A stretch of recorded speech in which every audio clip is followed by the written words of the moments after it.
In this video, I'll show you how to install and set up the Canvas Student app. The Canvas Student app is available for free, both in the Google Play Store and on iTunes. So you'll need to search for it and install it on your mobile device. Once you've done so, go ahead and open it. It's going to ask you to find my school. Click that button that says Find My School. And then you can begin typing San Diego Community College District. Once you've typed out enough of it, it should pop up there in the options. Go ahead and tap on that.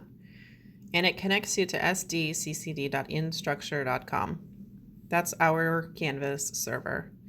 Now you can tap the login icon in order to log in with your 10-digit user ID and password.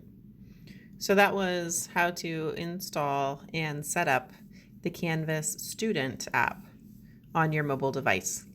Thanks for watching.